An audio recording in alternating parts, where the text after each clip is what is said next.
aged between 0 and 5 years receive just 13% of total public spending on children, despite representing nearly one-third of Ghana's child population. Now, UNICEF warns that this imbalance reflects a structural underinvestment in the earliest and most formative years of development. And the report further notes that early childhood cohort remains the most vulnerable segment, with about 80% of children in this age group living in multidimensional poverty. It cautions that such conditions, if not addressed early, can have long-term consequences on education outcomes, health status, productivity, and overall well-being, overall human capital development. Now, UNICEF Ghana argues that investment in early childhood development is not only a social priority but also an economic imperative, stressing that returns on early investment are significantly higher than spending at later stages of life. And yes, so speaking on the findings, the Chief of Social Policy and Inclusion at UNICEF Ghana, Madame Paulina Savilathi, emphasized that the need for deliberate and sustained investments for the in the early years, describing it as a foundation for building strong human capital. Well, absolutely, I think that's a very, very important thing to actually look at, because of course the children at their foundation stages, that is where they need a lot of attention. And it is shocking that most of the children are living in multidimensional poverty, which is something that we need to check because it always affects them. Yeah. And so let's look at that. All right. So some other stories here. Now, this one says that weak oversight blamed for Ghana's growing infrastructure failure. So that's also coming from the Ghana Institute of Architects. Yes, and they have expressed concern over the increasing incidence of building collapses and the rapid deterioration of roads across the country, attributing the situation to weak regulatory systems, inadequate oversight, and poor enforcement of construction standards. And the institute says, despite the huge investment made in infrastructure development over the years, many projects continue to fail prematurely because of gaps in supervision, accountability, and quality assurance within the construction sector.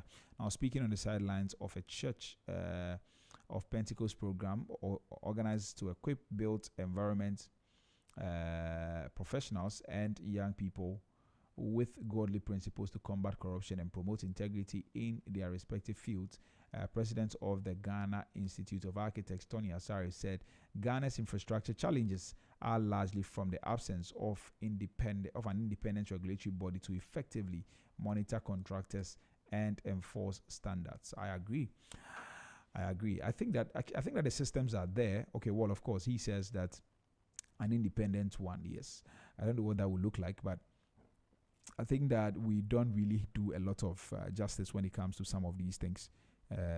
Checking the roads, the quality of the roads, because sometimes you just see a road that was constructed maybe like a few months ago, and then you go there again and then you see potholes all over. And I wonder whether there are no quality assurance entities that are actually supervising some of these projects that are being undertaken and all of that. And sometimes we pay this. I understand that there are certain structures, there are certain individuals or certain institutions in Ghana that usually would have to go and verify and check and make sure that everything is quality before the contractors are paid. But the unfortunate thing is that these things are done, contractors are paid, and then by the time you return after a few months, the roads have deteriorated again. And I wonder whether they do their jobs well. And nobody seems to be holding anybody accountable. And it saddens my heart so much. And this is not just about roads, even the buildings and all of that. I think that these are things that we want to really look at before we continue to lose a lot more people as a result of building collapses and all of that. And so that is just to add to what Mr. Tony Asari said. He's a president of the Ghana Institute of Architects. All right, so that's that. Let's move on to other stories. Now, Africa must drive energy transition on its own terms, and that's coming from the Minister for Energy and Green Transition. Also, Education Ministry suspends SHS graduation ceremonies. All right, so now let me read a portion of that story as well. It says that the Ministry of Education has ordered the immediate suspension of all senior high school graduation ceremonies across the country following growing concerns over what it describes as excessive displays of wealth and flamboyance that have become increasingly associated with such events. Now, the directive contained in a statement issued by the ministry follows widespread public criticism of the extravagant nature of graduation ceremonies in some second cycle institutions, with concerns that the celebrations are gradually drifting away from their intended educational purpose. Now, according to the ministry, schools are institutions established to promote learning, discipline, and discipline, character development, and the nurturing of responsible citizens. It said graduation ceremonies should therefore remain occasions that celebrate academic achievement, personal growth, and the successful completion of a stage of education, rather than becoming platform for ostentatious displays of wealth and social status. Now, the ministry stressed that school ceremonies must reflect the values of modesty, dignity, and respect that are associated with the country's educational system. It further expressed concern over practices that encourage the unnecessary spending and unhealthy competition among students and parents, warning that such conduct undermines the core values education seeks to instill in the young people. Now, the statement strongly condemned actions by students, parents, guardians, and other stakeholders that promote extravagance and distract from the true purpose of graduation ceremonies. According to the ministry, right? Okay, so I think basically that is that. Well, I don't know what to say about this particular one, because there are downsides to some of these things, and there are some schools that do not do the general, the extravagance that is being spoken about in this particular story. But yeah, the ministry says that they want to, they suspended that for some time. I don't know what conversations are going to go on in the coming months. But all right, let me just hold on to my opinions here. Let me just hold on to them. So that is that. Now, also, this one says that may supply to boarding schools in Pandai to avert food shortages. Also, members sue church over leadership succession dispute, and I think that's in line with the Asafo Church, Christo Asafo Church. Also, this one says that technical universities urge to embrace AI reforms to stay relevant. Also, NHI CEO urges students to prioritize health insurance. And also, this one says that West Central Africa children reach only 38% productive potential, and that's coming from. Let me take that again. This is a West Central Africa children reach only 38% productive potential, and that's coming from the World Bank. Also, Africa intensifies push for automotive manufacturing under AFTA. And also, this one says that Standard Chartered urge to expand SME financing. All right. Also, some more stories here. BOG assets rise to 321.4 billion Ghana cedis, and also high logistics costs undermine competitiveness of Ghanaian businesses. And regional leaders meet to support US-Iran peace efforts. Also, Niger and Benin begin talks to restore relations. And also, Iran announces closure of Strait of Hormuz. Oh, I see. So that's that. Let's move on to some other portals because of our time. Let's move on to myjoyonline.com. Now, 6 arrested over Kwabena shooting incident involving Adjoa Safo. Also, this one says that cloudy conditions and intermittent rains persist nationwide, and that's coming from GMET. Also, UTAG gives government June 30 deadline to resolve warfare issues or face strike. And also, Ghana's non-traditional exports exceed $5 billion mark. President Mahama leads world leaders to observe Juneteenth at Christianborg Castle. And also, Mahama jokes about Father's Day gift and compares bouquet haul to First Lady's Mother's Day surprise. And Inferno at Sekendi Fishing Harbor averted as firefighters battle massive fuel farm blaze. Also, that stick over Adas. Okay. All right, now this is a police clamp down on siren abuse and arrest 19.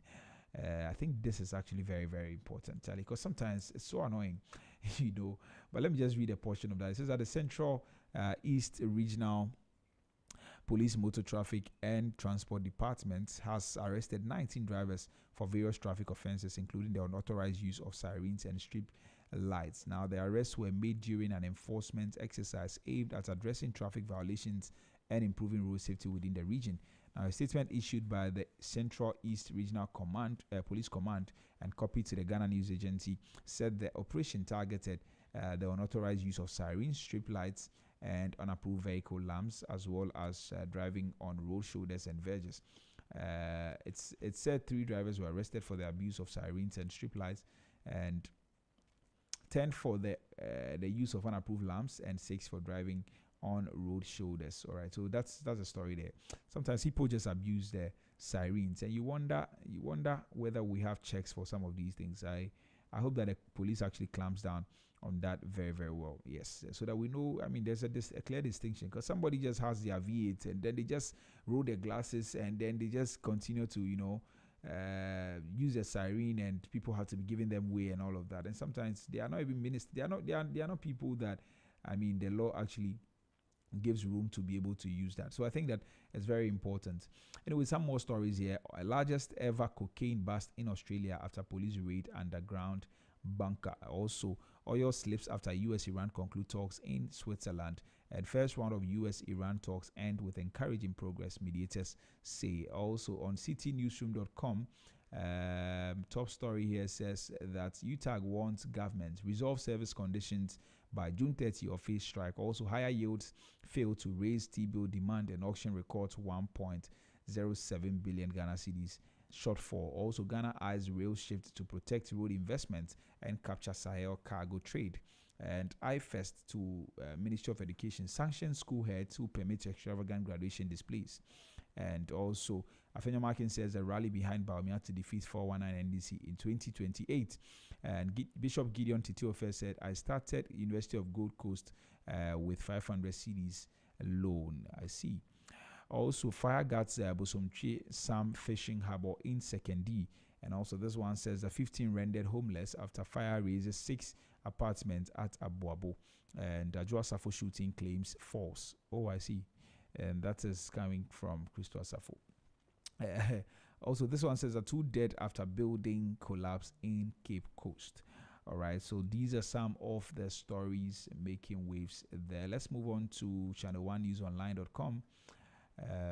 Here, fire destroys 6 apartments in Abuabo and 15 displaced. Also, Cape Coast building collapse leaves 2 dead.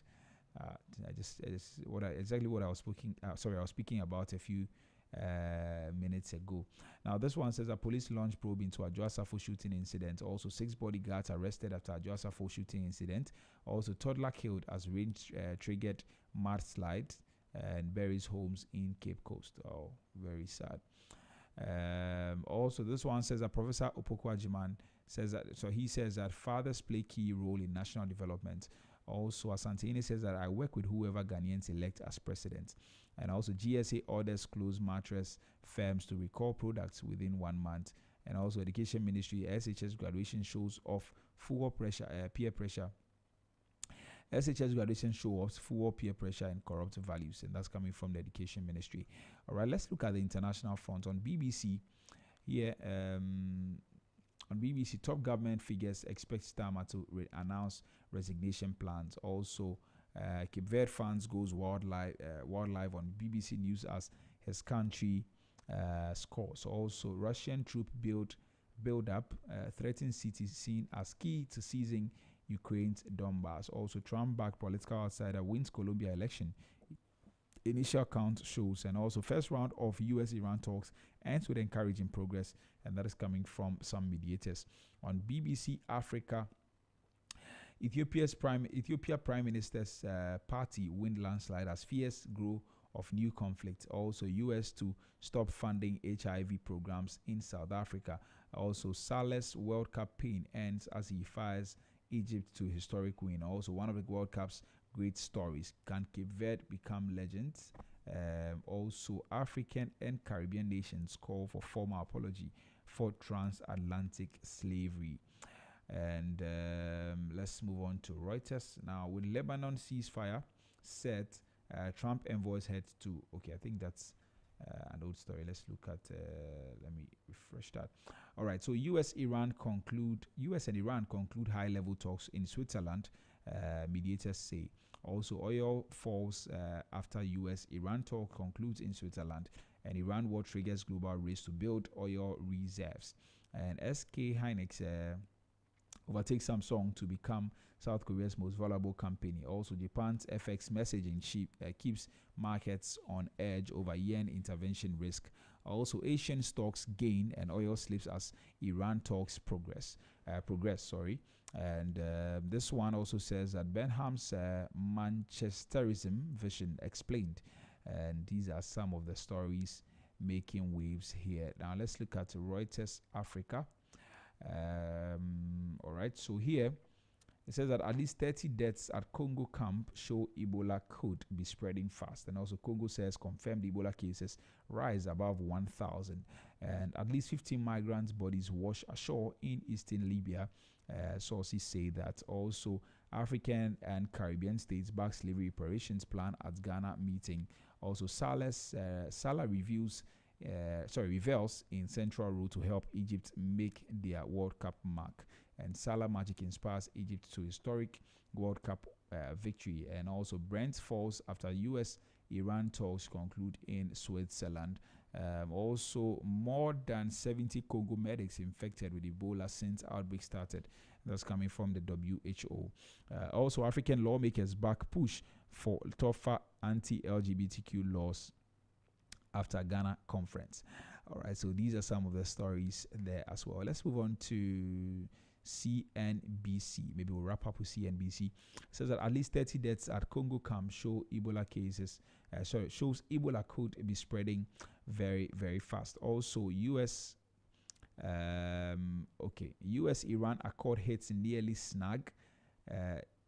early snag after Swiss talks and failed to proceed as planned. And also, oil prices turn negative after US official says Israel and Hezbollah agree to ceasefire. Also, Kenya taps TDB and AFC to arrange $1.2 billion airport expansion finance. Also, Zimbabwe platinum producers owed $228 million in unpaid export earnings. And Zambia's ZCCM says Coppertech IPO could speed up $2.7 billion expansion project.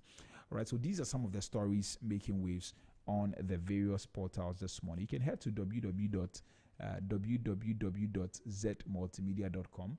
You can visit our platform there. We've got some very, very good stories there as well that you can read this morning. All right, so but that will be all for our news review segment. Up next is business news. Please don't go anywhere.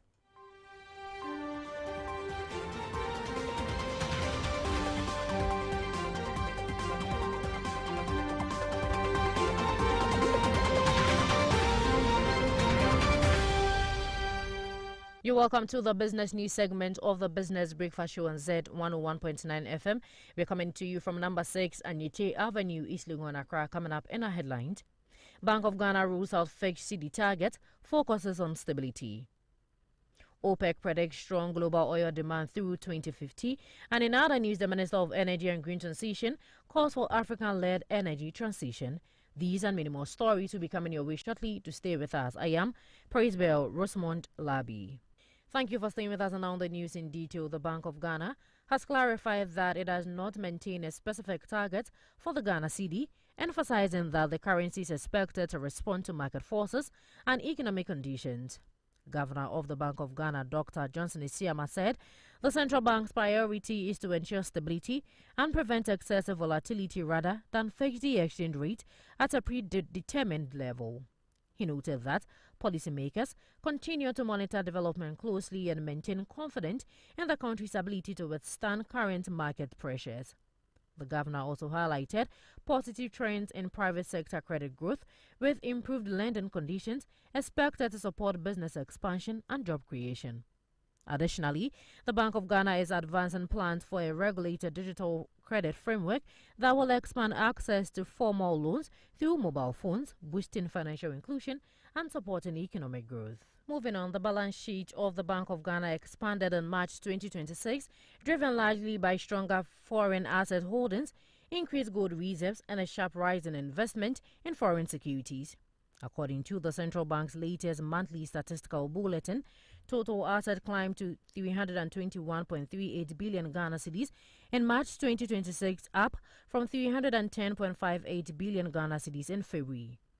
This represents a month-on-month increase of 10.8 billion Ghana cedis, or a 3.5%, highlighting a continuous strengthening of the bank's asset position. On an annual basis, total assets grew by 7.98 billion Ghana cedis from 313.40 billion Ghana cedis recorded in March 2025, representing year-on-year growth of 2.6%. A closer look at the figures showed that the expansion was largely driven by a rebound in foreign assets, which increased significantly during the month. Foreign assets rose to 128.0 billion Ghana cedis in March 2026 from 109.48 billion Ghana cedis in February, representing an increase of 18.52 billion Ghana cedis, or nearly 17% within a single month. Although the latest figure remained marginally below the 129.73 billion Ghana cedis recorded in March 2025, the sharp monthly increase signals a strong recovery in the composition of the central bank's external asset portfolio. The rise comes at a time when Ghana has continued to strengthen its external reserves position, supported by improved foreign exchange inflows, gold accumulation, and stronger macroeconomic conditions. The most significant movement within the foreign asset portfolio came from foreign securities holdings. The value of foreign securities held by the Bank of Ghana rose to 81.56 billion Ghana cedis in March 2026, compared with 65.98 billion Ghana cedis in February and 48.52 billion Ghana cedis in January. This means foreign securities have expanded by more than 33 billion Ghana cedis within the first quarter of 2026, making them one of the fastest growing components of the central bank's balance sheets. Moving on, some global vehicle assembly companies operating in Ghana have reported a slowdown in production following the removal of the value-added tax VAT exemption on locally assembled cars. They warned that maintaining the 20% VAT could compel local assemblers to reduce production, scale down operations, and place hundreds of skilled engineering jobs at risk. In 2018, the government of Ghana introduced the Ghana Automotive Development Policy to attract global vehicle manufacturers to establish assembly plant in the country. The policy offered several incentives, including a 0% VAT on locally assembled vehicles and import duty concessions of between 5 and 10% on components, making local vehicle assembly more competitive. However, industry players say the removal of the VAT exemption is already taking a toll on production. At the Japan Motors Assembly Plant in Tema, where Nissan, Fortin, Peugeot, and Geely vehicles are assembled, Vehicle Assembly Plant Manager Emmanuel Jason Solomon Pena said the company has been unable to increase its production targets this year because of the policy change. According to him, last year they closed 1,500. This year, they intended to do more, but with the government's change of policy, where they took the VAT component out, it has reduced local production and made the prices uncompetitive. Because they have taken the VAT away, it has reduced the volume of production. Even with that, they are still doing about 138 vehicles per month. Mr. Pena appealed to the government to restore the VAT exemption, arguing that it would make locally assembled vehicles more competitive, boost production, and increase sales. Meanwhile, Deputy Factory Manager at Toyota Tsusho Manufacturing Company Limited, Nia Diadi, expressed concern over persistent delays in clearing imported components at Ghana Port.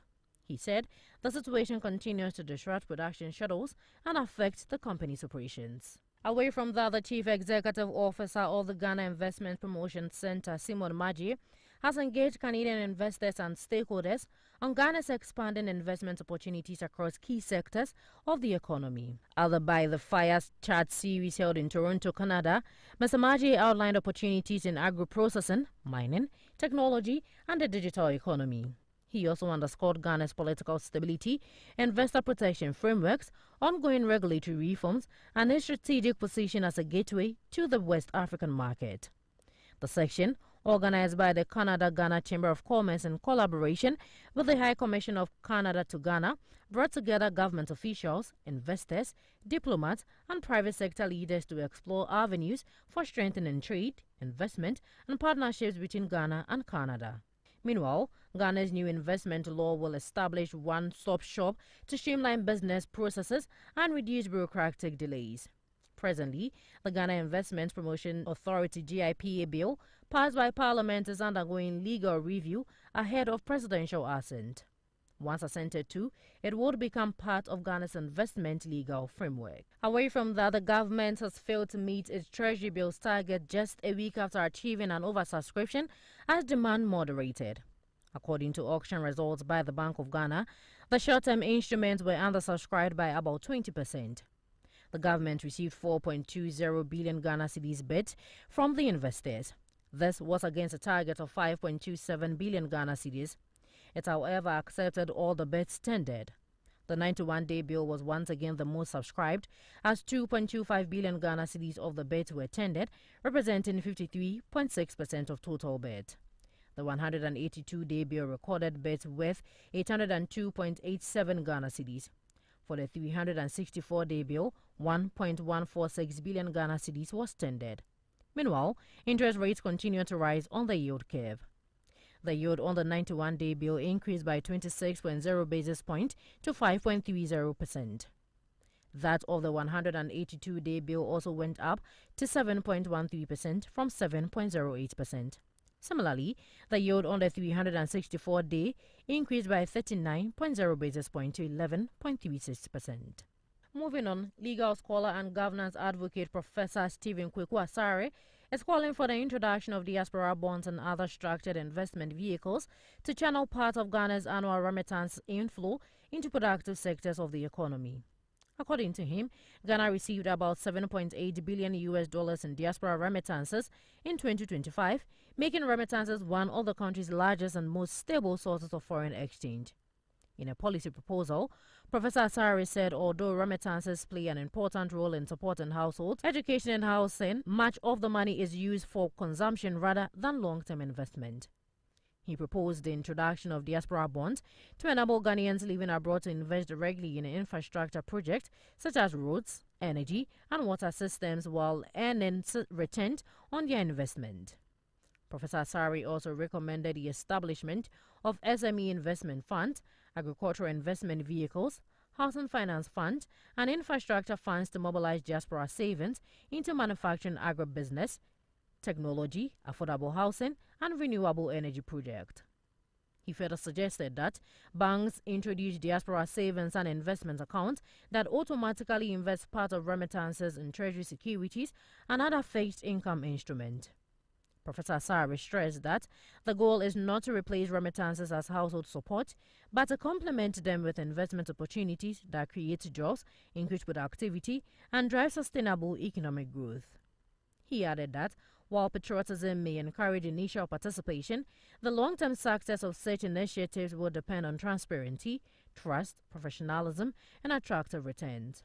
Professor Asare described ongoing efforts by the Bank of Ghana to explore such policy options as a step in the right direction, saying the country must build the necessary structures and safeguards to transform diaspora remittances into long-term national development. Away from that, the Organization of the Petroleum Exporting Countries, OPEC, has maintained its forecast for strong global oil demand through 2050, despite the rapid growth of renewable energy and differing projections from the International Energy Agency. In its 2026 World Oil Outlook, OPEC projects global oil demand to rise from 105.1 million barrels per day in 2025 to 124.1 million barrels per day by 2050. The organization attributes the increase to population growth, urbanization, industrial expansion, and rising energy needs in developing regions, particularly Africa, India, and the Middle East and Latin America. OPEC also estimates that the global oil industry will require $17.7 trillion in investment over the next 25 years to meet future demand. For African producers such as Ghana, Nigeria, and Angola, the outlook reinforces expectations that oil and gas will remain important drivers of economic growth alongside renewable energy development. Into a large story for the bulletin, the Minister for Energy and Green Transition, John Abdullahi Jinapor, has called on African countries to pursue a just energy transition based on the continent's own development priorities. Speaking at the African Energy Forum during a panel discussion on what does a just energy transition mean for Africa, Mr. Jinapor said Africa's transition to clean energy must support economic growth, industrialization, and poverty reduction rather than follow externally imposed timelines. He stressed that while climate action remains important, African countries must ensure that efforts to reduce carbon emissions do not undermine access to reliable electricity, job creation, and economic transformation. According to the minister, Africa's energy transition should expand access to affordable electricity, promote industrial growth, and increase access to clean cooking solutions.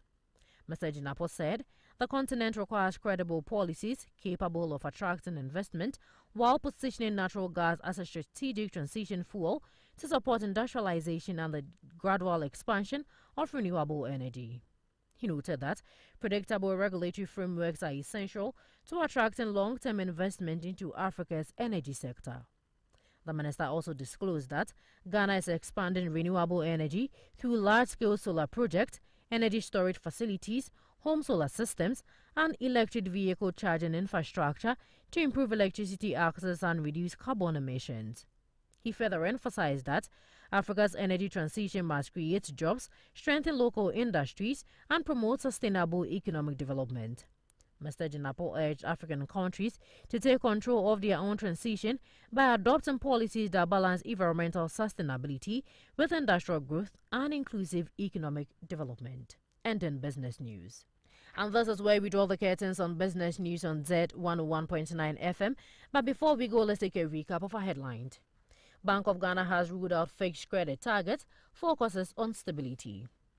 OPEC has predicted strong global oil demand through 2050. And in other news, the Minister for Energy and Green Transition, John Abdullahi Jinapo, has called for African-led energy transition.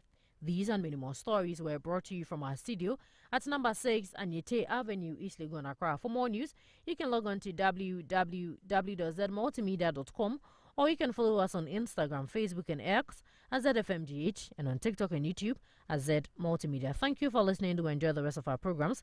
Have a good morning. Once again, I am Praise Bell Rosamond Labi. You're tuned in to Zed 101.9 FM, your lifestyle, leisure, and business radio.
today I get to share something briefly with you, as always, in line with our roundtable discussion. Please don't go anywhere, stick and stay. Let's get into our business brief segment.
This morning. Now, today, let me start with something most of us can relate to. Now, imagine you own a bakery, not a giant multinational, just a hardworking business that produces bread every day for families, schools, restaurants, and maybe shops. Now, January is going well. Continue imagining, January is going well. You know your cost, you know your customers, you know roughly how much profit you will make and all of that. Life is not perfect, but at least it is predictable. Then things begin to change. The flour you import becomes more expensive. Fuel prices rise. Electricity tariffs go up. Packaging costs increase. Transportation becomes more expensive. Nothing dramatic happens overnight. Just small increases here and there. But by the month of May, producing a loaf of bread costs more than it did just a few months earlier. Now you face a difficult decision. Do you increase prices and risk losing customers, or do you absorb the cost and watch your profits disappear? Now that dilemma is not unique. It's not unique to bakeries. It is happening in manufacturing plants. It is happening in farms. It is happening in factories. It is happening in businesses across the country. And that is why economists actually pay very close attention to something called producer price inflation. Now, this morning we're going to discuss a development that has caught the attention of businesses, policymakers, and investors alike. Now, Ghana's producer inflation rate has jumped from 2.7% in April to 5.8% in May 2026. Now, on the surface, that may sound just like another statistic, but numbers have a story to tell, or they have a story behind them.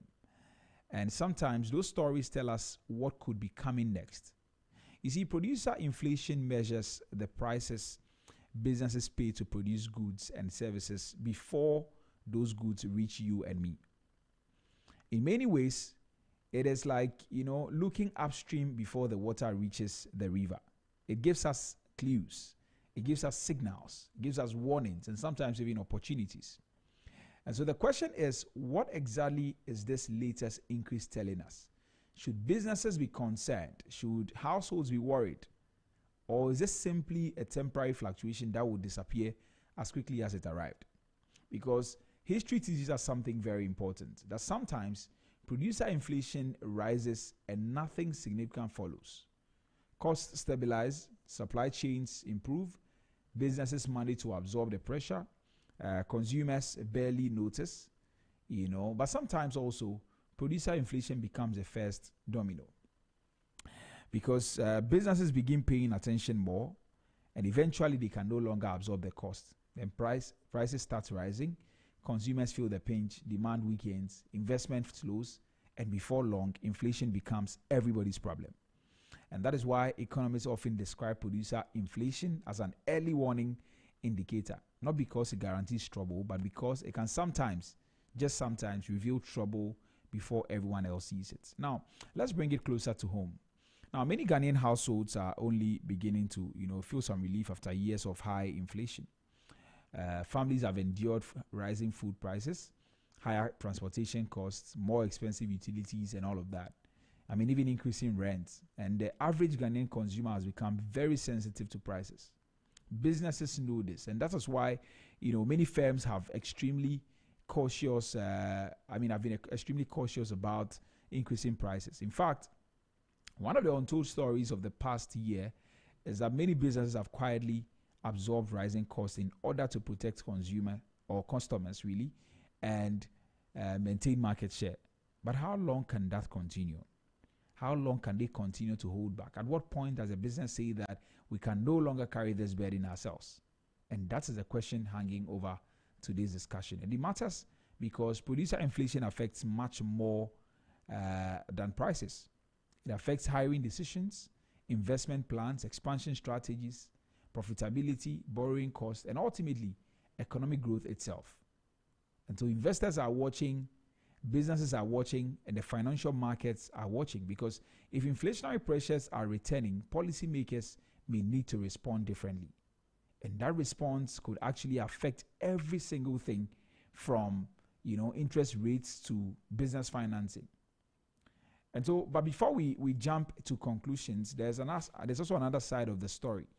Not every inflation increase signals a crisis. Let's be clear on that. Sometimes price pressures are caused by temporary factors, maybe a supply disruption, maybe a seasonal shortage, and maybe a one-off increase in commodity prices and all of that. And when those pressures ease, inflation eases too. And then the economy moves on, no major damage is done. So which of these stories are we seeing today? Is this the beginning of new price pressure cycles, or simply maybe a bump on the road to economic stability? And that's exactly what we want to explore this morning on our roundtable discussion, because behind the statistics are real people. The manufacturer wondering whether to increase prices, the retailer wondering whether whether customers will continue buying, the investor wondering what comes next, and the household wondering whether the cost of living is about to rise again. And so this morning, our topic for the roundtable discussion is producer inflation jumps from 2.7% to 5.8%. Is this the beginning of a new price pressure cycle? In a moment, I'll be joined by a financial analyst, and we'll look at this particular conversation very well. We'll unpack what is driving the increase, what it means for businesses and consumers, and whether Ghanaians should genuinely be concerned. And most importantly, we'll ask the question that is on everybody's mind. Is this the start of something bigger, or simply a temporary spike that will, soon pass? And so I'll be joined when we get into our roundtable discussion this morning, and by a financial analyst, and we'll break everything down. So please stay with us. Don't go anywhere. This roundtable discussion will come your way very, very soon. But we're streaming live on Facebook at ZFMGH and on YouTube at Zed Multimedia. Feel free to share the link with your family and friends and get them to be a part of the conversations this morning. You can also engage us. Tap on the like button, drop a comment, and I'll read them for you. Also, you can send us a WhatsApp on 0544-321019, 0544-321019, and then I give you the opportunity to be a part of the conversation this morning. All right, so that will be all for our business brief segment. We're going to take a quick music break, and then when we return, we bring you our market trend segment. But just before that, let me just give you a few things that are happening in the world of aviation by way of transport news. Please stay tuned. This is the pre-boarding announcement for flight 3728. Ignition sequence start. 6, 5, 4, 3, 2, 1, 0. All engines running. Liftoff. We have a liftoff.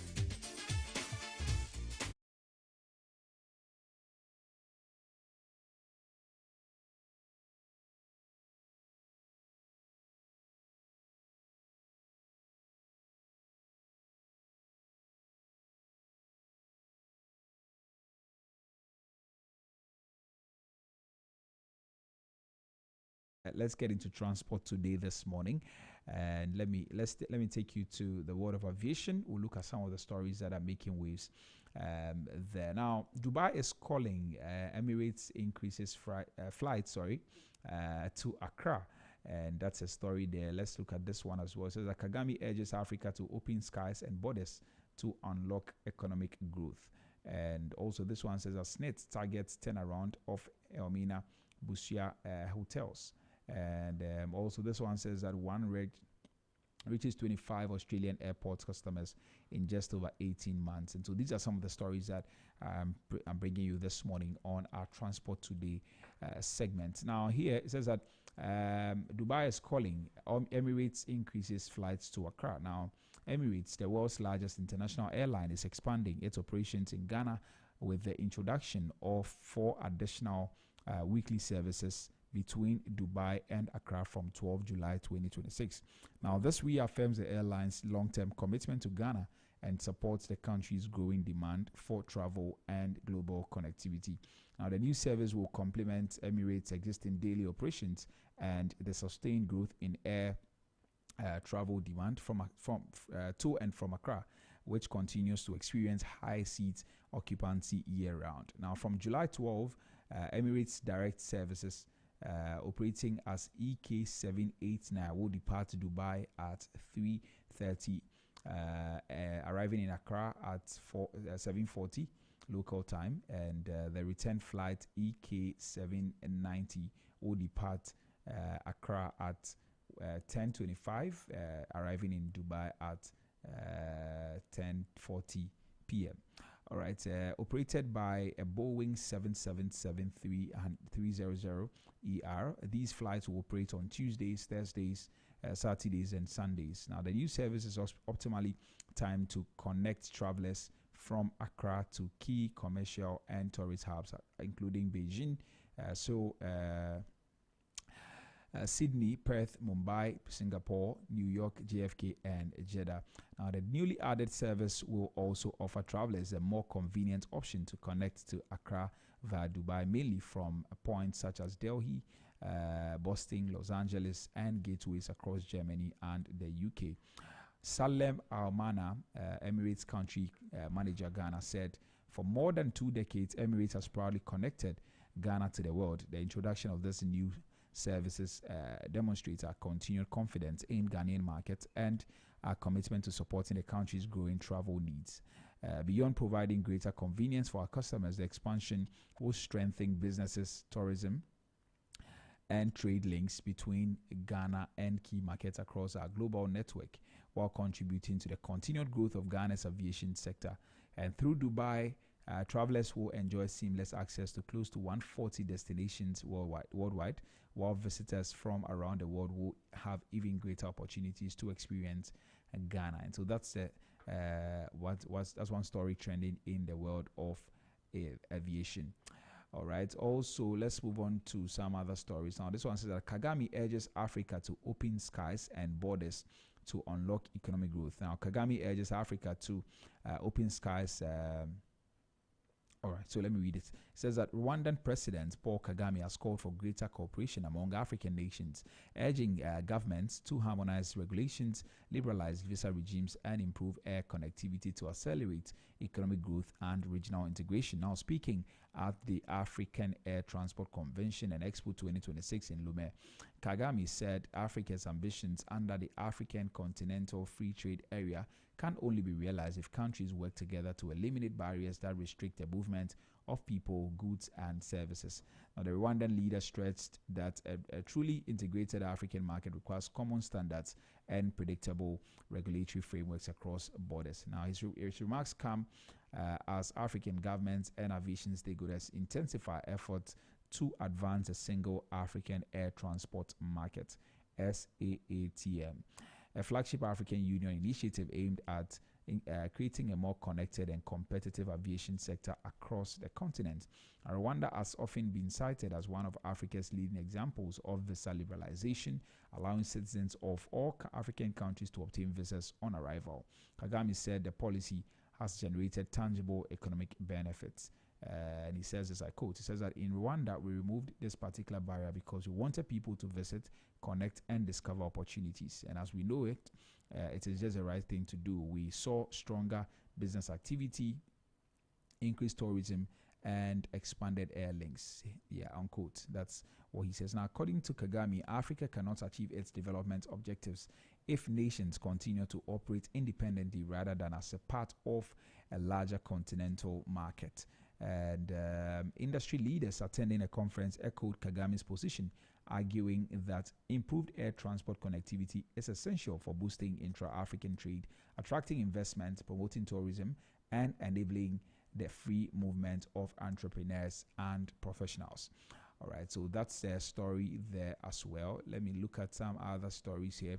Now, SNIT targets turnaround of Elmina and Busia hotels. Now, the Social Security and National Insurance Trust is intensifying efforts to revive the fortunes of two of Ghana's prominent coastal hospitality assets, the Elmina Beach Resort and Busia Beach Resort, as part of a broader strategy to strengthen the performance of the Golden Beach Group.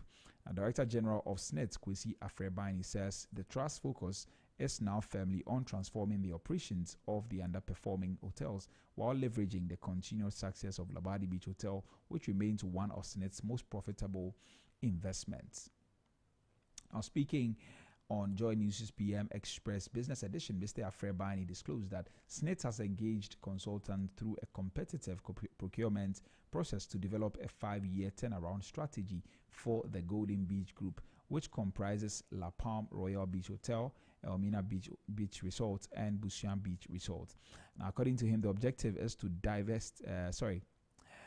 Is to divest from the properties, but also is not to divest from the properties, but to reposition them from long-term profitability and sustainability. Now, the move comes as SNIT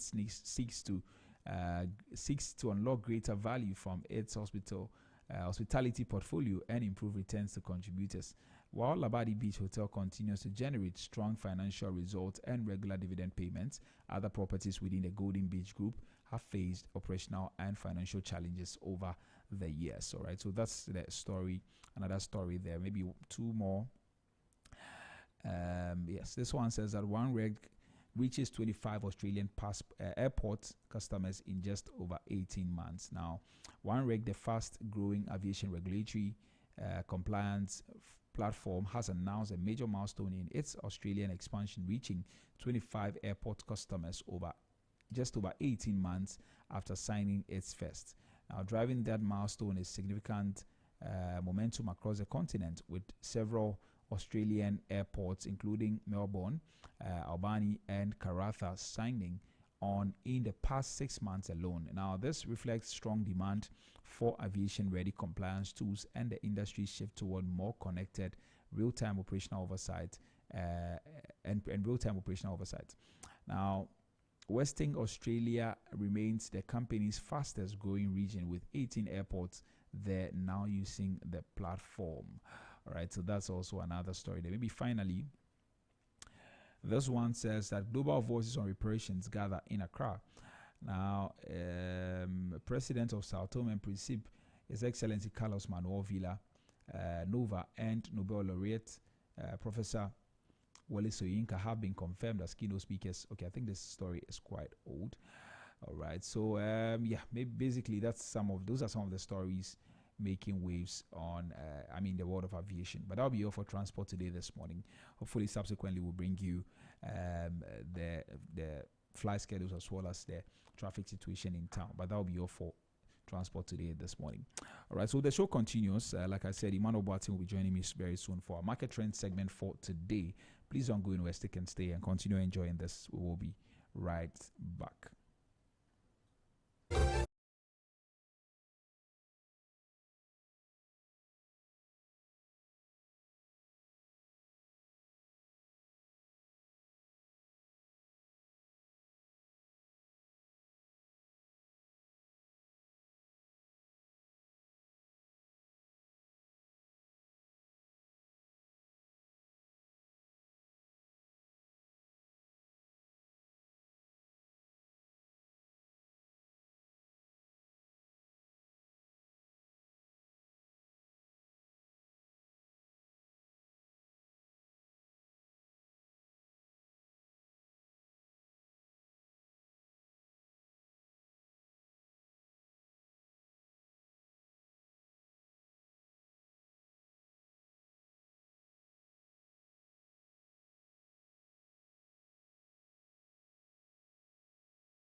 8 really, and this is the Business Breakfast on Z101.9 FM. This morning I've got some good news for you, and so let me just serve you that right away. If you're ready to step into your dream home, then Lakeside Estates has got an exclusive offer for you. Now, with this offer, you can own your own house in just 2 years with no interest repayment. Yes, you heard me right. You can own your own house in just 2 years with no interest repayment. And this offer gives you affordable payments, flexible home purchase plan, quality homes, and lifestyle choice.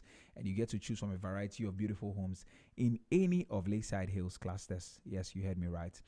So your future awaits. Just imagine living in a home you love with the freedom to invest in your dreams without the burden of interest. As your CIMG Real Estate Company of the Year for the 4th time, we offer you hassle-free home acquisition.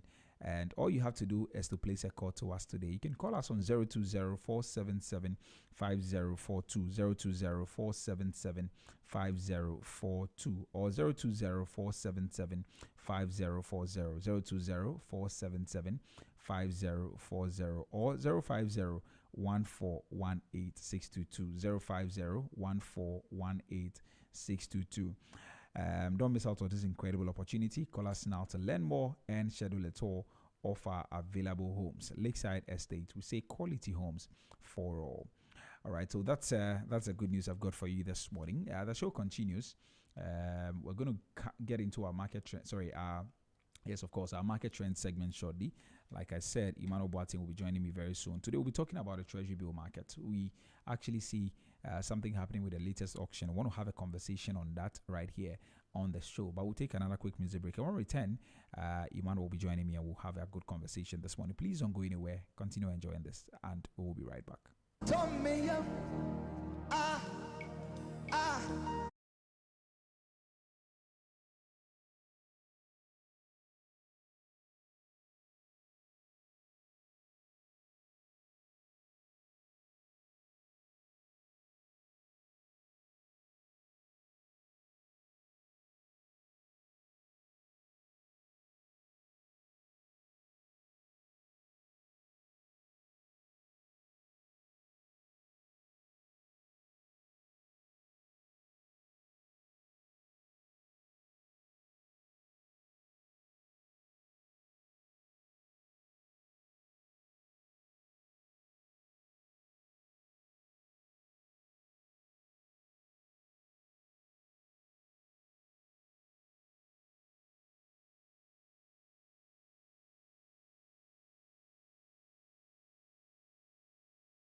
101.9 FM. That was Minister Set with the powerful High Life medley.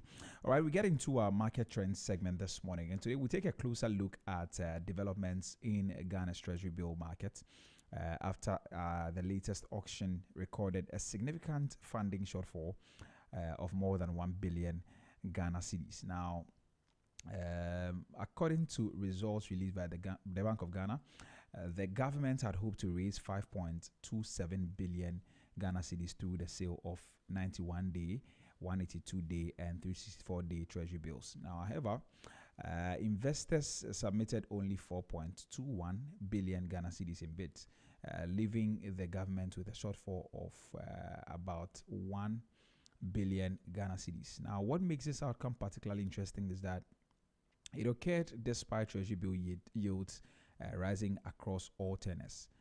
Typically, higher yields are expected to attract more investors because they offer better returns. But unfortunately, as we've seen, investor demand appears to have weakened considerably. And so we're asking a very important question, or we're asking a couple of questions this morning. That is this simply a temporary market development? Does it signal a shift in investor behavior? Are investors becoming more selective? Could this reflect improving opportunities elsewhere in the economy? And what does this even mean for government borrowing costs and fiscal management going forward? And to help us unpack all of this, Emmanuel Boateng, our in-house economic analyst, joins me over the phone lines for this conversation. Emma, good morning. How are you? I'm doing well. Good morning to you too. And how are you doing too? Yeah, I'm doing well by God's grace. Yeah.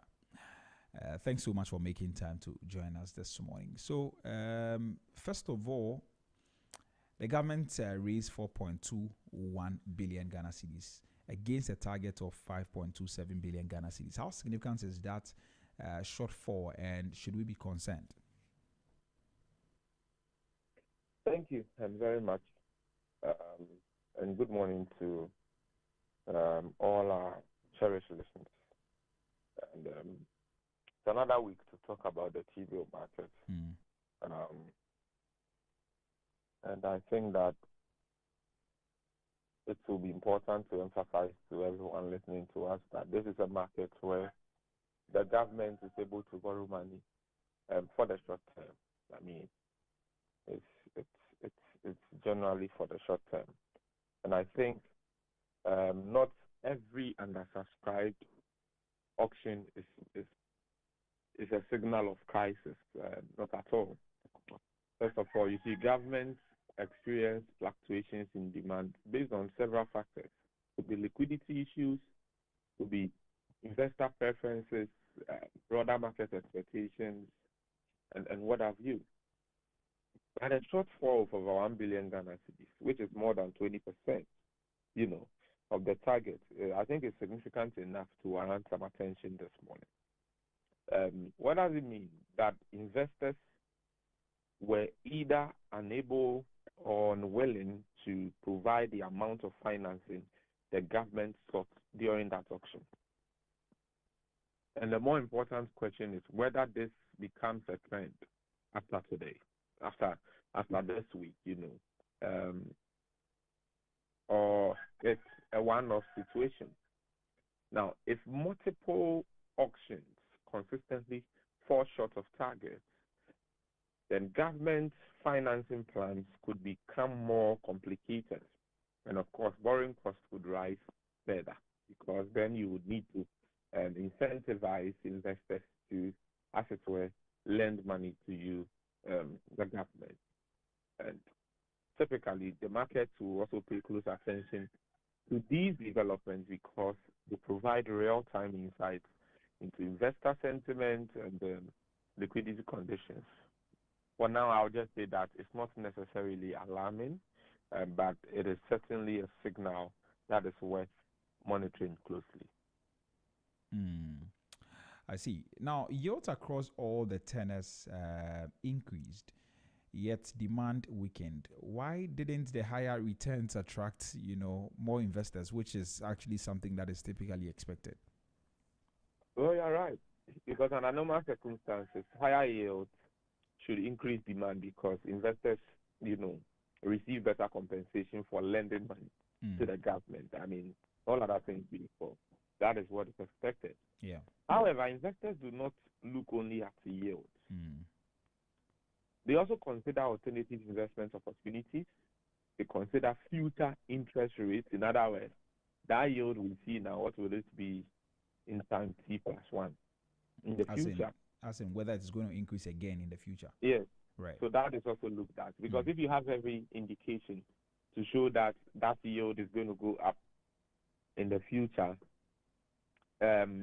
are you going to borrow more to the government now, or are you going to do so in the future so that you take advantage of the increased interest rate expected in the future? Okay. So that is generally the situation. You see, you're also looking at whether or not you even have the money to invest in the T-bill market or not. You know, that is also important. That consideration is very, very viable.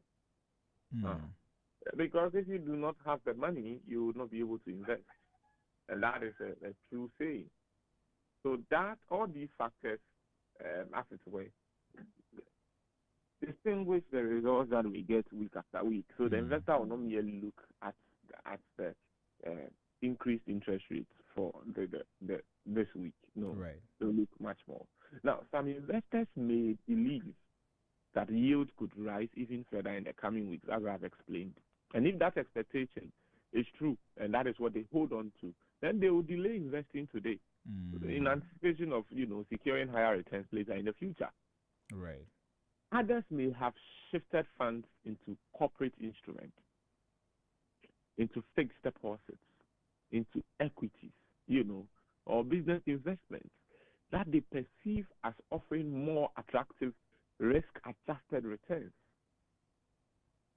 Okay. So that is what I meant by the other investment opportunities. If those investment opportunities are paying higher or better, then the investor would technically or typically send their money to that financial product.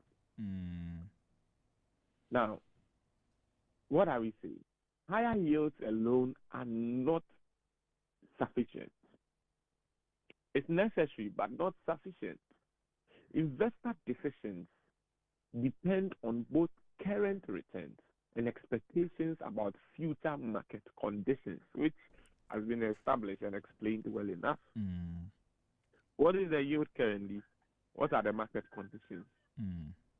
If they are in sync, and if the conditions support that I invest now, then I'll take that action. If they give me a certain window, then I would renege on my decision to invest all my money now. I see. Right. But could this undersubscription be interpreted as a sign of declining confidence in government securities in any way? I think that would be too easy a conclusion to make. Trust me, government securities remain among the safest investment instruments in Ghana because they are by the state. But confidence operates on multiple and varied levels.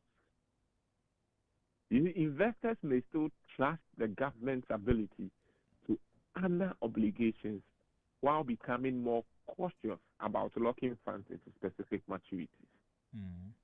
Now, following recent economic reforms, debt restructuring issues, among others, investors have typically become more attentive to risk, more attentive to how long it takes for the investment or the T-bill to mature, and then how much it is that I'm going to gain from investing in this particular instrument.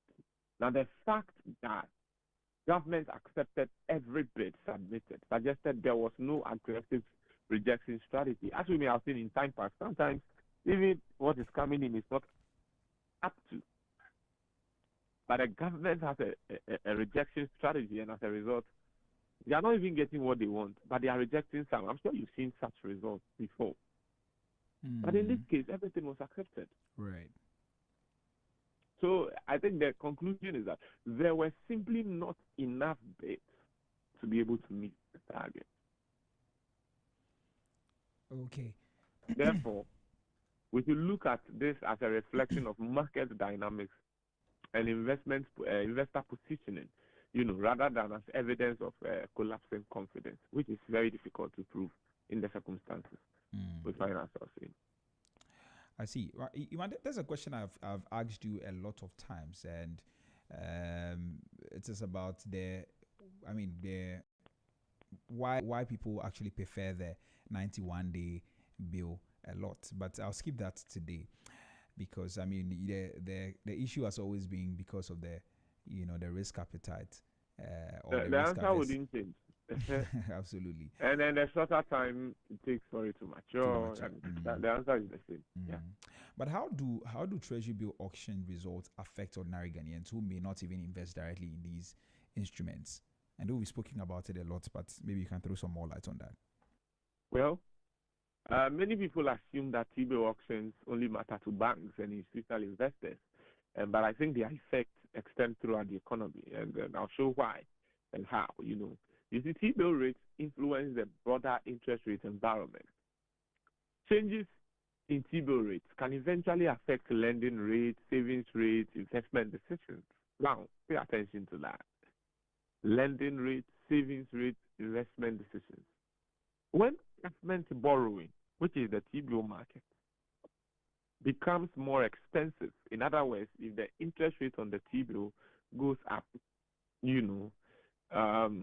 fiscal pressures can increase, which will potentially affect public spending priorities. Now, businesses also pay attention because government securities compete with private sector borrowing for available funds in the financial system. So ultimately, developments in the T-bill market influence the cost of capital across the economy, and that affects businesses, it affects consumers, and it affects economic growth. So you might not be investing there, but it affects you one way or the other. Now, could this outcome indicate that liquidity in the financial system is becoming tighter? Thank you. That's a very important question, and there may be one possible grounds for that. T-bill demand is heavily influenced by the amount of liquidity available within the banks, available within the pension funds, institutions, insurance companies, and even individuals and institutional investors. If these institutions have less cash available for investment, the demand at auctions naturally weakens. And like I said, if you don't have money, you cannot say you are going to invest money. Like, I don't know how you are going to do that. Yeah. There are also seasonal factors that affect this. Tax obligations, portfolio adjustments, competing investment opportunities, etc., etc. All of these can affect liquidity levels. The key question really is whether the shortfall is a reflection of a temporary liquidity squeeze or is a more sustained shift in financial conditions. And I think future auctions will provide important clues to that. All right. Maybe a few more things and then we can go. Now, what implications does this have for government borrowing costs going forward? Well, the immediate implication is that the government may need to offer increasingly attractive yields if it wants to consistently meet its future fundraising targets. Now, when the demand weakens, the bargaining power shifts toward, the investor, who may demand higher compensation to lend more to you. And higher borrowing costs can increase your debt servicing obligations and as it were, place pressure on your fiscal balances. Now, the government, therefore, has a strong incentive to maintain investor confidence and preserve macroeconomic stability. Okay. Very important. If demand strengthens again, borrowing costs may stabilize. If weakness persists, actually, on the other hand, financing could become more expensive over time. All right. Now, is it also possible that, improving economic conditions are encouraging investors to move away from government securities into other productive sectors? Well, it's true. I mean, interestingly, this could be true. And, because as economic conditions improve, then what is going to happen is that businesses may expand operations and they'll be seeking capital. Investors may identify opportunities, that are offering potentially higher returns than the T-bill market. Could that Banks be may what also, is that what we saw with Casapreco on the Ghana Stock Exchange? yeah, we did see something like that, overly subscribed, Mm. IPO, and all of that. Yeah, it could be a classical example that justifies this very, very argument. Yeah, it's true. Mm. It's true. And yeah, it may not be the only factor leading to Casapreco's oversubscription, but of course, it could be one of the main factors. Yeah, that's underpinning that. I see. Right. Right. But not only that, banks may also increase their lending, to the private sector if economic activity strengthens and credit risks decline. Because Right. it's a risk that someone who borrowed money from the bank will pay back reduces, then the bank would offer more money to the public because the risk is low. Yeah. And this would generally be considered a positive development because the productive investments contribute more directly to job creation and economic growth. However, I think it's important not to overstate this, very issue because you see, more evidence would need to come to light before we are able to determine whether capital is genuinely shifting toward productive sectors. This is not enough evidence. We need more evidence. Okay. All right. Yeah. So the one other thing that I want to ask is that you see, so the government actually plans to raise 4.6 billion Ghana cedis in the next auction. What should we or what should analysts generally watch closely in the coming days? Yeah, I think they'll make it. I have my own reasons. But well, the next auction Tell will us. be very We want to important. know. Oh, it will be important because you see, it will help us to determine whether the latest shortfall was an isolated event or part of a broader trend. So we're going to monitor the bids that will be submitted, subscription levels, changes in yields across the maturities, and all of that. We need to pay attention to whether the demand for longer dated instruments improves or remains weak as it has been for some time now. Now, I just have a question. What was government's target for this very auction? This auction was 5.2 billion. Yeah, I think so. 5.2. And how much did they raise? They raised 4.2. And what is their next target? 4.60. And that's what I'm saying. They'll be able to raise that. Okay. Yeah, I mean, for me, amounts around 4 billion are just within government's own performance range. Yeah, irrespective of what the rates have been over time. I think that is something they're able to raise. Okay. So, but we will need to understand from the next auction whether liquidity conditions may have changed, and that will be seen through the participation of investors. I mean, that will help us to see whether or not there is some liquidity in the system or not. So we await the next auction, but therefore, I mean, that is where it will provide us some insight into market sentiment, investor confidence, and the financing conditions, and generally that is present within the T-bill market. All right. My final question would be that what does this latest Treasury bill auction tell us about the broader state of our Ghanaian economy? Well, it tells many stories, but I would like to focus on one that says that the economy remains in a transition period. You see, on one hand, macroeconomic conditions have improved considerably compared to, the peak of our recent economic challenges. Inflation has moderated, fiscal conditions have improved largely, investor confidence has gradually recovered.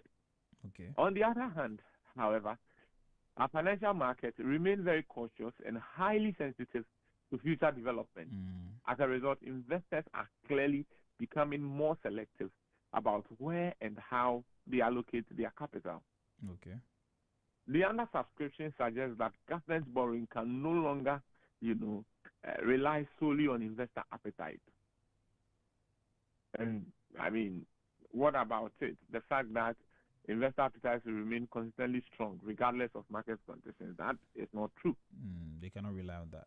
They cannot rely on that. And so this auction will serve as a timely reminder that economic recovery is not just about improving indicators, not just about numbers getting better. No. It is about maintaining confidence, ensuring adequate liquidity, and creating attractive investment opportunities.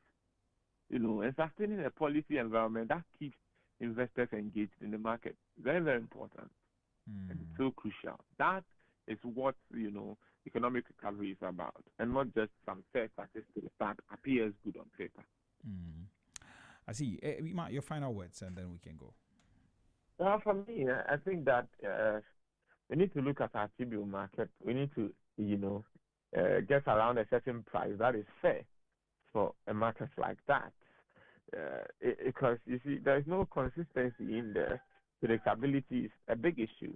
And even at 10, 15%, 10, 12, 13%, people feel that is a smaller compensation for the risk they are taking. But we need to remind people that the T-bill market is a risk-free market, and I wonder, a 10% return on a T-bill market is so good because of the kind of market it is. You see that. Yeah, but because of general economic environment and framework, that looks like a little compensation. So I think some more education needs to go down on how the T-bill market works and what actually happens there, so that we are able to anchor the expectations of investors and then, as it were, drive overall performance of the market through a deepened understanding of how things work in the T-bill market. I see. Right. Okay. Ima, thank you very much for your time. Hopefully we can have other conversations tomorrow, God willing. But thank you very much for sharing your insights with us and spending the first few minutes of your morning with us. Oh, welcome. Please do enjoy the rest of your day. All right, so that was Emmanuel Boateng, our in-house economic analyst, and this morning we we just finished a conversation on the treasury bill market. We're looking at exactly what happened there, and we posed a few questions asking whether this is something that we should be concerned about. Emmanuel says that it is not entirely a crisis. It's not necessarily alarming, but it is, of course, a signal that is worth monitoring closely. Looking at the fact that the treasury bill market or the treasury bill market experienced a shortfall about 1 billion Ghana cedis, yes. And we've spoken about quite a number of other things too, but you can visit our social media platforms. We're on Facebook, Instagram, and X at ZFMGH, and also on TikTok and YouTube at Zed Multimedia. Please feel free to head there and you get to play back this particular conversation we just had. All right, so that's all for our market trend segment this morning. We're going to get into our roundtable discussion. Today, we're talking about the producer price inflation as well. We're asking whether it is something temporary. Now, we saw that producer price inflation rose from 2.7% in the month of April to 5.8% in the month of May. And that is quite huge, but we want to have a conversation on that and ask whether this is something we should also be worried about. What does it mean for your household? What does it mean for the economy generally? What does it mean for businesses and all of that? We'll be talking about it very, very soon. My guest will be joining me. He's a financial analyst, and he'll be joining me for this conversation. Please don't go anywhere, but you're free to also engage us. Send us a WhatsApp. Send your questions to us, 0544 321019, 0544 321019, and we'll read your messages for you. If you want to send anybody a birthday wish as well, feel free to send them to me there. On that same number. But you can also call me on 03039 56641, 03039 56641 when we open the phone lines, so you get to be a part of the conversation this morning. So that's all. We'll get into our roundtable discussion very, very soon. Please don't go anywhere. Stick and stay. We'll be right back after this break. Okay.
featuring Kwabna Kwabna. All right, so we get into our roundtable discussion this morning, and today we are talking about, the producer price inflation. Now, after several months of, what looked like steady progress on the inflation front, Ghana's producer price inflation has taken an unexpected turn. Now, we are now seeing a jump from 2.7% in April to 5.8% in May 2026, which is a sharp rise that is raising fresh questions about, the stability of recent economic gains. Now, for many, this is more than just a statistic, because producer inflation often feeds into several parts of our lives, and that means that today's increase, or this particular increases at the factory gate, could actually become tomorrow's increase at the market store, in transport fares, and even in utility-related costs. So the big question is simple but very important. Is this a temporary fluctuation, or are we seeing the early signs of a new price pressure cycle in our economy? And today we break it down with John Che. He is a financial analyst, and he gets to help us understand what's driving this rebound, what it means for businesses and households, and whether policymakers should be concerned. John Che, good morning. You're welcome to the show. Good morning, Mr. Hammond, and good morning to all your listeners. Yes, how are you doing, my brother? Oh, yes, I'm doing well. I think we have been looking at various numbers, and we are happy that at least oil prices falling. So, it's giving us respite that indeed, whatever we're experiencing will last a little longer than maybe the pressure that we're building up. John? Yes, forgive me. I think I'm getting an echo here, and so let me just try and get get that fixed, and then we can have our conversation. All right. So please hold on for me.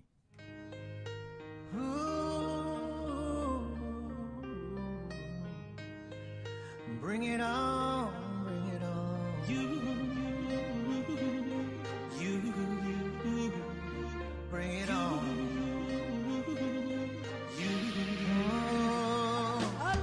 Life know the sweet though, hey. If some people know the hate too, so use the number 6 so and calculate. You go see the ratio. The beef self na me go, whether not asu them relate to. So bring your own crayfish, oh, we go mix so, oh Lord. Share them talk say we no go blow. Share them they see us now, we don't they glow. Take a look at me now.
That was Bring It On by P Square featuring the Scott. Sorry. Um, we get into our conversation now. Hello, John. Yes, Mr. Hammer, can you hear me now? Yes, I can hear you. All right, so I think it's better now. Now, let's continue the conversation. I think you were trying to make a point before I had to cut you. Yes, yes. I was saying that, we have been looking at what is happening around the globe. I think the good thing is that we are seeing, oil price, responding positively to the signing. So it looks like, things will ease as we move on. And I'm happy that at least our economy is not coming under serious pressure due to, rising oil prices that we're experiencing.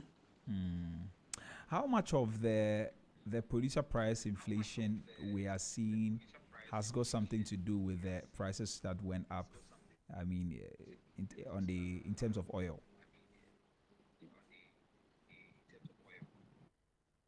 Yes, yes. So I think if you break down the producer price inflation, you realize that one of the major factors driving, this current, inflation was, the electricity costs that the mining companies and then the oil producing companies were incurring. I think if you look at the numbers, it increased by 18%, which suggests that maybe because of the problems that there was, the supply chain issues were becoming problematic, and as a result, there were increases in fuel prices, at that side. And that, if you look at exploration and all that, you need electricity, and so that cost was also driving up.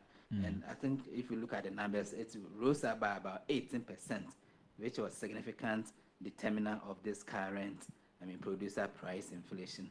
So clearly, it was a major issue, especially when the mining and the extractive industry, including the oil producing companies, were facing this pressure. I see. All right. Anyway, we'll talk about that a bit more. But how significant is this jump from 2.7% to 5.8% in producer inflation? Okay, so yes, so the good thing about this jump is, if you look at last year, you realize that last year we really experienced significant decline in inflation, and we are comparing to this year, which is rising a bit. And so, in terms of the yearly inflationary effect, you will see it as very big. But when you go into the monthly, you realize that even the inflation went down a bit. And so what it means is that, let's say last year, because we were intervening massively and trying to drive inflation down, and let's say the producer price number was around 252, okay, and because of that serious intervention, now this year we are leaving the economy to function the way it's supposed to function. Okay, so if you look at, you will not really see that significant decline again as far as the level of intervention is concerned. But the good thing is that if you look at the monthly numbers, you realize that the producer price inflation actually went down went down by about 0.4%, which means that it's just the yearly comparison that is bringing this uptick. But it's not really a serious increase in producer price inflation that is happening now. I see. So, do you mean that this is within a normal fluctuation range, or we should we should treat it as yes, especially if you compare to last year. So let me give a clear example. So you realize that maybe last year, let's say 2024, 2025, you remember 2025, we were serious, we were doing serious intervention. Yeah. And because of the inflation was just declining at a very fast pace. Now you're comparing that particular period to this year, where things are rising a bit. So definitely, if you compare on a yearly basis, you will see that maybe this should be a cause to worry, especially when it's going up by just 5%. Okay, but as I said, if you look at the monthly, you realize that it's not like producer price inflation has significantly increased. It has rather even declined. Do you get it? And so what it means is that it's just the yearly comparison that we are seeing the serious uptick. But in terms of what our producers are experiencing on a monthly basis, it is not really rising that we should be alarmed by what is happening. Just that as we are seeing this definitely it's also translating to consumer price index, where I mean there also be a small tick in that to correspond to what the producers are facing. Because a typical example is if last year my cost was, I mean, let's say 10 cities, and this year it's about, let's say, 11 cities. By all means, I'm going to pass on that increase to consumers, but it's not really going to be serious. I would have been more concerned if the monthly one also rose. Assuming if the monthly one, I mean, also increase maybe significantly, then that's why I'll be more concerned. But as far as the monthly one decline, and we are just seeing the yearly comparison increasing, I don't think, and I mean, a lot of things are showing that, I mean, price will further come down. You know, if you look at even petrol price has come down to around 13. So clearly it's telling you that, I mean, this shouldn't be something we should be more concerned. Just that as far as, I mean, they are experiencing uptick in the inflation, it will have some impact at the consumer level. What makes a movement like this economically meaningful? Yeah, so normally, I mean, when you are doing economic comparison, you have to look at the yearly and the monthly. And most often, when you realize that, I mean, the monthly is increasing significantly, and then the yearly one is also increasing significantly, then that means that, I mean, things are really getting bad. So as far as, I mean, you are still within your 5%. Remember, Ghana was experiencing 18% producer price inflation, 20% produce just in 2024. So if you are just experiencing within that target bracket, I mean, plus or minus 2, you have not even gotten beyond the -2, right? I mean, that is 6% inflation expected, because, I mean, you need a certain inflation to push producers to produce more, right? Because, I mean, producers just have this mindset that always revenue should go up, and that is basically normally comes from inflationary effect. So you need a level of inflation to push producers to produce more. So inflation is not too bad. I mean, in terms of, that is why the central bank normally have this target within a particular bracket, just to encourage producers to produce more. And once producers are experiencing this uptick, it gives them the justification to also increase their producer price. That, I mean, we witness, inflation, so we must also adjust our producer price. Okay, so as far as, I mean, you are below 10%, especially just 5.5. I don't think, I mean, it should be something that we should be too worried and feel we are going back, especially when, I mean, the monthly inflation actually went down. Okay, right. Let's also look at what exactly is driving the increase. I know you've tried to mention them, but in your what are the main factors behind the sharp rise? I mean, in producer Yes, inflation. so I think what is leading to the significant increases as a result of the mining and the extractive industry, because of, I mean, what was happening, especially to energy prices. This, whether it's a small scale or a large scale, they, I mean, buy fuel, right? Yeah. So remember fuel prices rising from 10 cedis to about 16 to even 17 to 18. It got to that point, and we are now seeing a decline.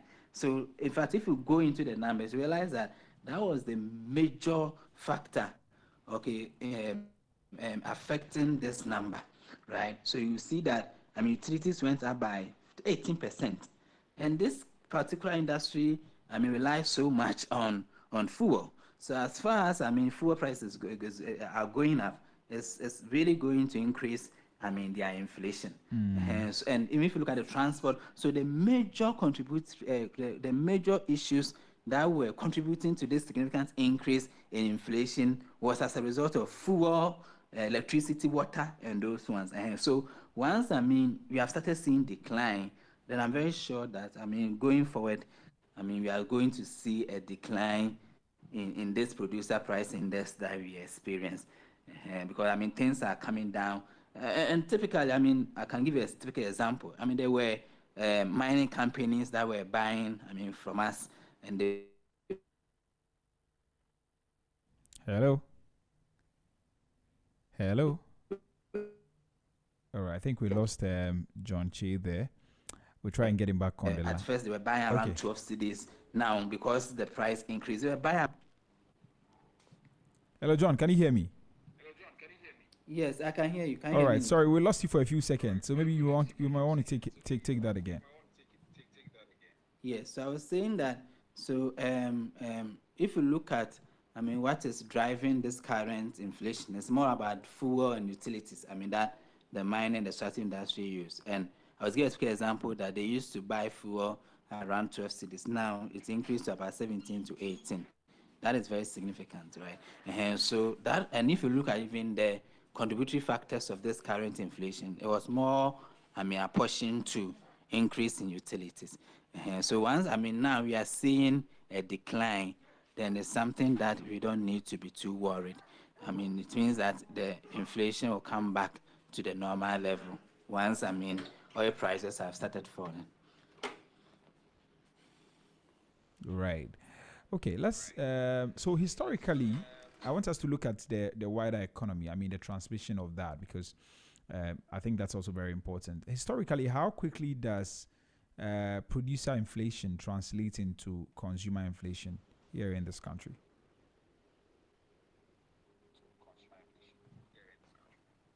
Please, can you come again? I didn't hear it too. Yes, I'm asking that how quickly does producer inflation translate into consumer inflation here in this country? Yes, so most often, the producers, once they start experiencing inflation, normally it takes about 1 to 2 months for it to have effect on the consumer price. Because it means that they are still in the process of production, and production chain is normally around 1 to 2 months before it translates into final product and then sold to consumers. And I think even the current pressure in relation to consumer pricing, that's where we have been seeing a small uptick. It's responding, so it means that it has started responding to the producer price inflation. But you can see that this is a bit significant than last month, which was just 2.9. Last month, which was 1 point. This is about 5.8. So what it means is that, June inflation, okay, the good thing is that we are seeing the fuel aside also falling. So that means that, whether even there's increase in that chain, we are likely to see a decrease in other aspects, which will, correct whatever is likely to happen. And so that's the good news. And I'm sure once the producers knows that, what is happening is going to reduce their costs, then definitely they may, relax in terms of passing on to consumers. I see. So are we going to see that reflect, or the nuance with this particular one? I don't quite get how it's going to transmit to, or what the transmission is going to look like. Because so yeah, go ahead. So let me. So once you see, the producers need to, especially if we our consumers consume a lot of items locally. What it means is that once the producers are experiencing, let's say, inflation, meaning the cost of their inputs are going up, what it means is that the overall cost in terms of production will actually go up, right? And once it goes up, they must pass on to us because we are the final consumers. So, for example, if you used to buy, let's say, maize, or maybe even the construction sector, maybe you are building, okay, and they have experienced increase in their utilities and the rest, they will by all means pass on to you, the consumer. So you may be paying more for the building than previously. Look at even rent, and sometimes the rent owners feel like the cost of fixing things in the room have gone up, and therefore they want to increase rent amount. So once they start increasing at the consumer level, that is where the producer price inflation starts reflecting in the consumer price inflation. And normally this one doesn't even take long. Well, Ghanaians, as far as they even expect their prices are going up, they start pricing it in their pricing decisions. I don't know if you get it. So, even the mining, gold, and all those people, yes, they will also start, increasing their prices. If they used to sell gold for this price, they are likely to increase it because their cost has gone up. So most often, what will really save us is some of the products have what bench benchmark prices. So normally, even if you are seeing your costs going up, you can't really, punish. You can't really adjust your price like that. Otherwise, nobody buys from you. But as I said, as far as the producer himself is facing inflationary pressures where his cost is going up, when he is selling to you again, I don't think he will sell to you the same price you used to buy. Clearly, he will increase the price a bit to cover his costs. So that's what happens. And just that you see, it takes time for production to be done.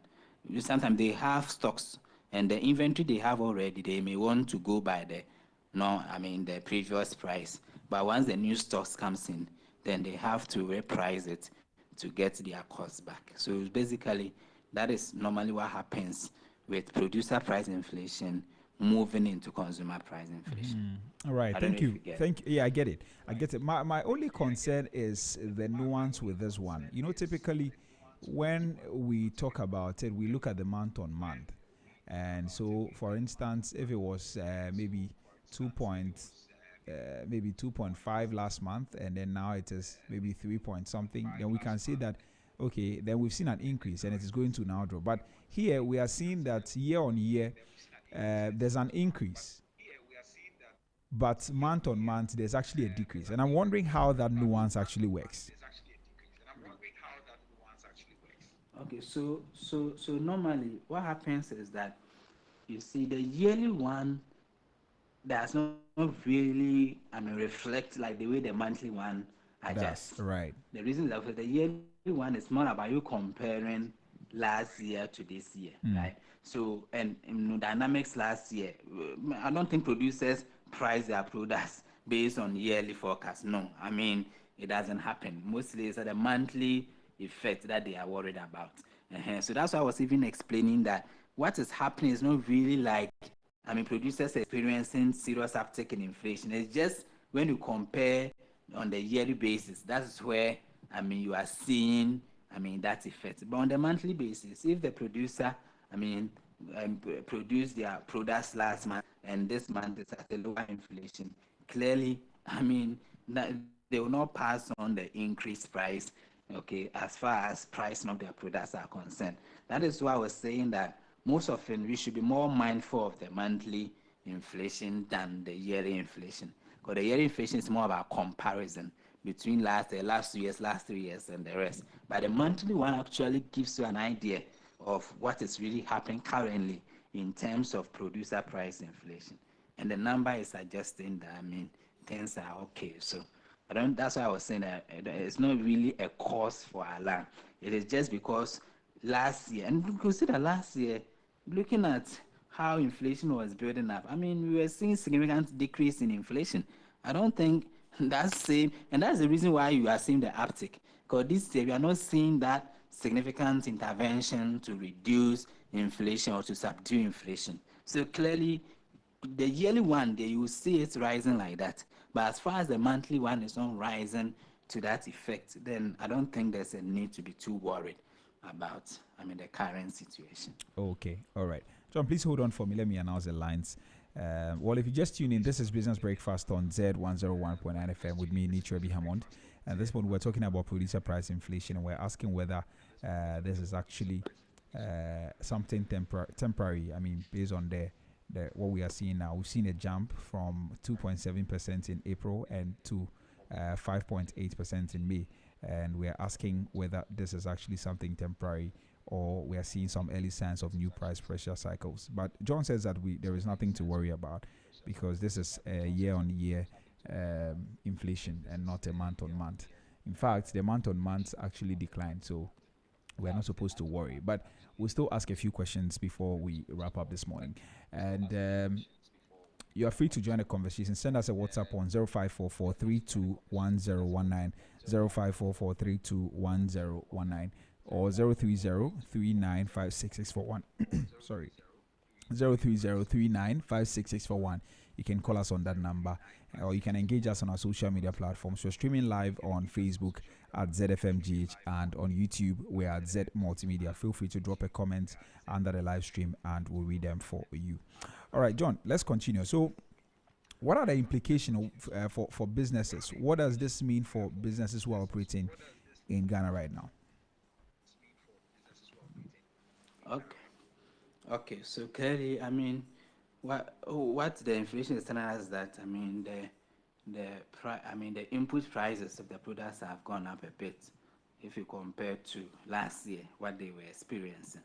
Okay, and clearly, I mean the factors driving this price is clear. I mean is well known. I mean especially utilities.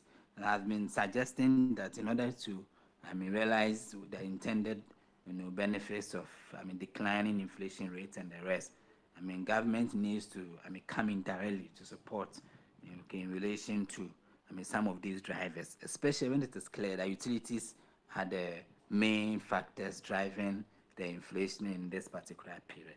Okay, and I think the current outlook suggests that I mean there's no need to be too worried because I mean oil prices have started falling, pump prices have started falling, so producers are going to experience decline in their utilities going forward, and that can translate into a lower producer price inflation for the next reporting date. Okay, so I think and one key thing is that remember whatever you want to do to your pricing, you have importers to compete with. If you look at imports inflation, you could see that it's still subdued. It's not really because of, I mean, our currency always, I mean, on that positive trajectory, where it's, I mean, now I think it has been started appreciating. So if you're local business and you don't look at the way to reduce other costs and try to pass on the cost to consumers, that may affect the demand for your product. And people will tend to now patronize in imports compared to our locally produced goods. So there should be, deliberate, I mean, attempt to try as much as possible to find help, especially in terms of reducing utility costs. Okay, whether maybe by government, whether I mean doing certain bulk negotiations that actually reduce costs and managing your operational expenses very effectively so that you can subdue those costs and still be more competitive as far as competition with our importers are concerned. Okay, so sometimes I mean the story becomes an issue of where you don't have a choice. Okay, but as I said, in times of these things, there's a need to find a way to I mean cut down some operational expenses in order to still be competitive. Because remember, if imports are cheaper, people will go for the imported products, and that will affect, I mean, the local businesses even more, especially when in this country we are practicing free economy and we don't really subdue imports. Okay, so it's important that our local companies, I mean, when they start experiencing increase in some of these costs, find a way to, I mean, reduce the operational expenses in order to still be price competitive with our importers, so that they are not, I mean, kicked out of the market by passing on these inflationary issues to consumers. Okay, right. That's clear enough. But for more specifically for SMEs, is there a different likely impact? Yeah, so I always ask for SMEs, they don't have a lot of advantage because most of the things they acquire them in small batches because they don't have the money to do bulk. Yeah. And sometimes they have, a little leveraging effect when it comes to taking advantage of, I mean, reducing other operational expenses. Okay, so, and that is where it is important and crucial that in relation to SMEs, sometimes there should be some targeted, you know, policies by government to help them in such a situation like this. For example, selling food to them at subsidized price. These are very important because you want the SMEs to still be competitive. You still want them to, I mean, thrive. So Yeah. sometimes you must come in to, I mean, subsidize their fuel for them. That because most for me, I believe that in recent times, most of the inflationary pressures will not be something last long, like long lasting. I feel like most of the things will be temporary, Right. and that's why I always say that it's always important that government. I mean, once these statistics are out, government identify what is driving certain prices and intervene directly to subdue the inflation. Otherwise, I mean, at the end of the day, whatever you want to achieve may not be able to be achieved because, I mean, prices keep on changing all the time and things become more chaotic. And as a result, when you're in an economy where, I mean, things become more chaotic, things become difficult to predict. Most often, people take precautionary measures by, I mean, increasing price. Do you get it? So in some of these things, I mean, we have public institutions that are supposed to support SMEs directly. In terms of this, they must come in to provide that cushion, so that, I mean, with these temporary issues that does not affect their businesses in the long run, I mean, affects everything that they are doing. So, okay, so I think those things are very necessary to be done in order to cushion the SMEs. Right now, you were making a point about subsidizing fuel prices and all of that for SMEs. In an economy like ours, is that realistic? Oh yes, it is very realistic. Because the point is that if you see, government too is, I mean, benefiting from increased oil prices. I think it's one thing we need to also know, because at the time of, I mean, budgeting, I think we didn't even take into consideration oil price can move to that huge margin. So what it means that government is also actually benefiting in relation to prices rising, and that benefit should be used to, I mean, cushion sectors that are very fragile, very fragile, like SMEs. Do you get it? So sometimes you can negotiate with, I mean, the oil marketing companies to sell to some registered SMEs at a discounted price. And I think even before anything, OMCs were doing that. They were selling to some places at a discounted price, and then they brought a law to cancel that. Which means that, I mean, OMCs can actually sell to at a discounted price, if not the government intervention. So you can give an order, as you give an order for them not to sell at discounted price to any person and sell at the same price to every consumer. So, I mean, select some specific SMEs that, I mean, you believe they should qualify for a discount price. And you come in either to reduce tax in that area, or you may be sure up OMC with the laws they incur if they sell to them at a discounted price, by the gains you are making from the increased price. Okay, so for me, normally I believe that you see, government, one thing that we need to appreciate is that because government is the highest spender, normally whatever they want to achieve, they can with the right policies and with the right, I mean, that strong will to, I mean, carry certain sectors. They can, right? So it's not anything beyond them. As I said, they have made massive gains from the price increase, so they can share with SMEs to lower their cost. But the point is that if SMEs are producing at a very high price, how do they become competitive, even with the local large companies? That will not be achieved. And at the same time, importers, you can't, I mean, no matter the import duties or whatever, you still see import prices, I mean, products imported cheaper than the locally produced goods. So some of them, you have to be very intentional to support them to, I mean, lower their costs so that they can also sell to us at a competitive price. And because these are the sectors that are driving employment, that are driving, I mean, your economy. So you can't take them for granted. Right. Okay. So anyway, from a policy perspective, should this development worry economic managers? Yes, you see, the issue is that there's a trajectory that they are trying to achieve. Yeah.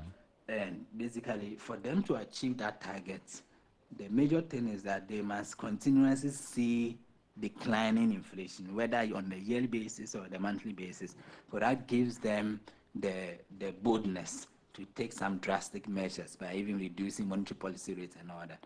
Okay, but you see, when you start seeing this uptick on the yearly basis, what it means is that whatever aggressive intervention we're employing last year, you cannot, I mean, follow that, because, I mean, this effect is being seen by the uptick in inflation. So I think they should be worried. And what our advice is that, I mean, they should also intervene directly. That's why I said the drivers of such, whatever we are seeing now is clear. Utilities, it's clear. Transport, it's clear. So we are no destructive industry.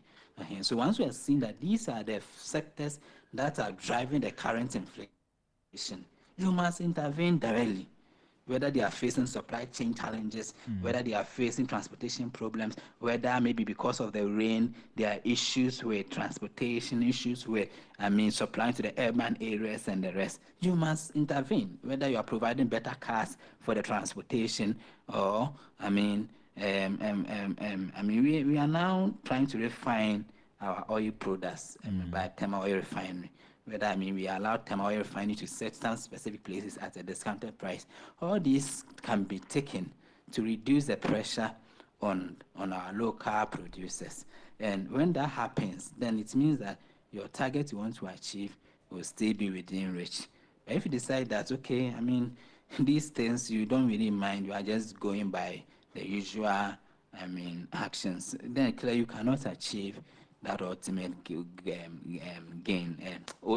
goal. And that's why I've been pushing that in these times. You see, I think I explained earlier, from our like what we have had, the various conversations we have had in the past, that, whatever we have experienced last year should be able to last for about 3 good years in order to benefit significantly from it. And therefore, anything that will try to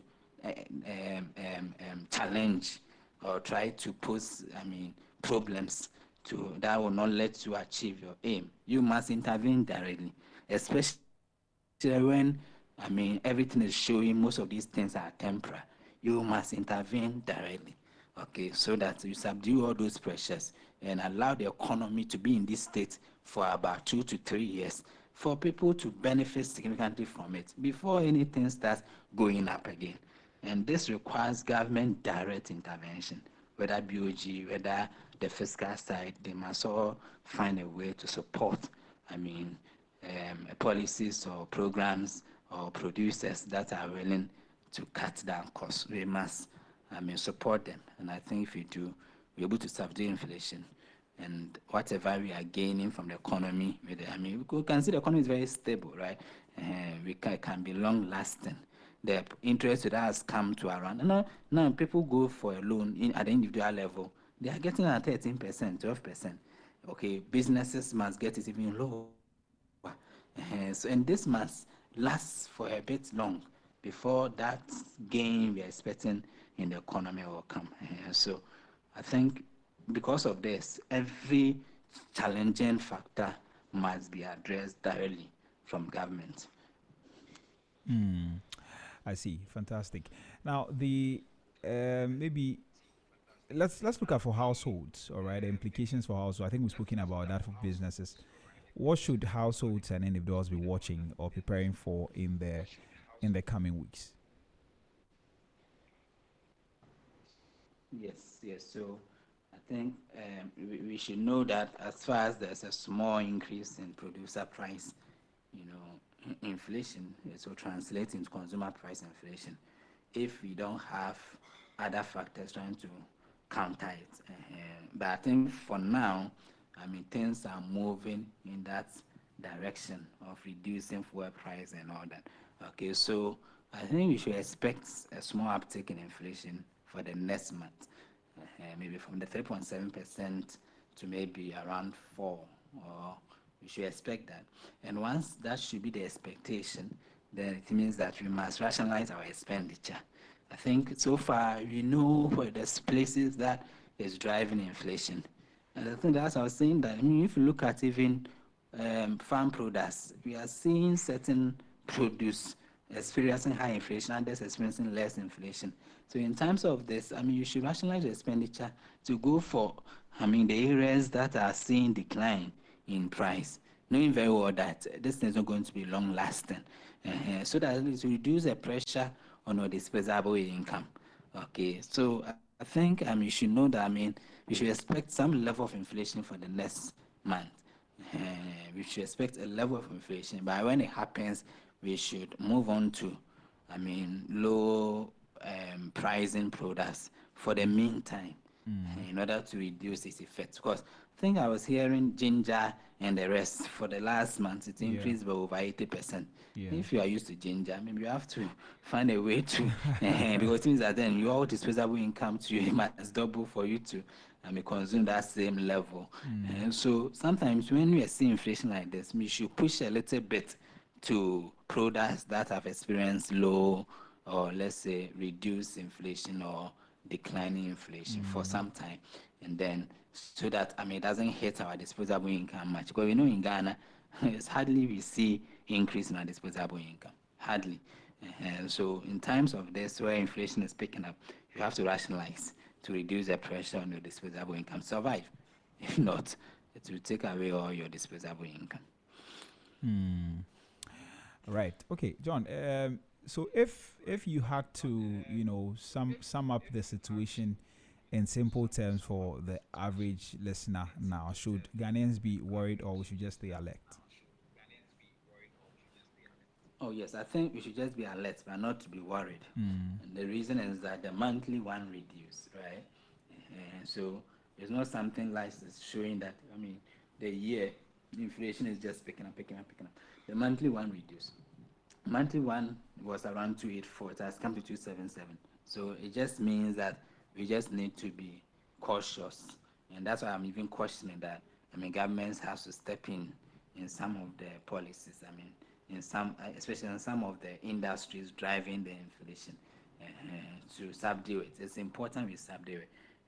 So I don't think we should be too worried about this new figure. I don't think we should be. And see, most often, what is going to happen is that if you are comparing last year to this year, always there's likely to be a small increase.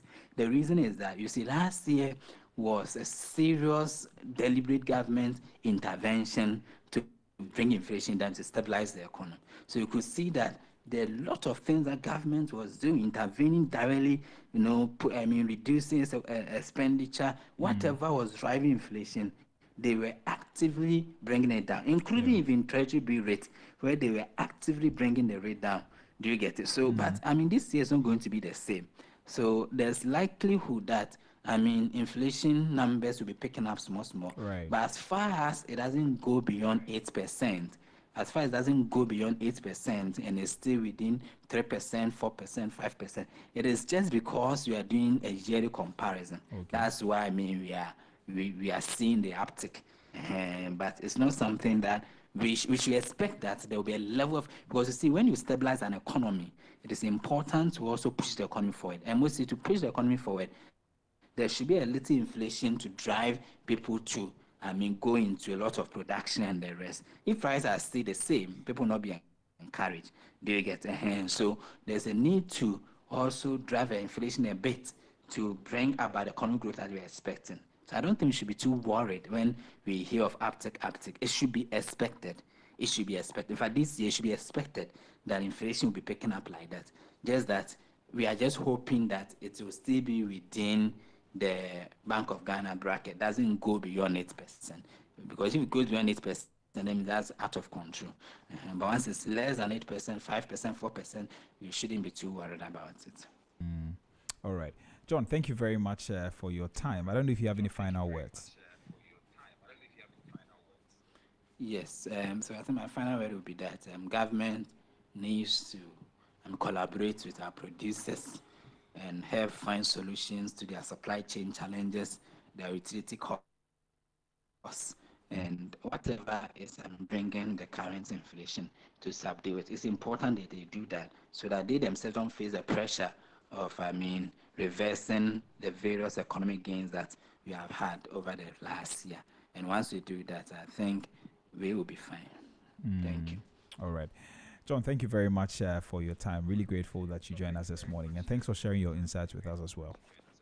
Please do enjoy the rest of your day. Thank you too. All right. Okay.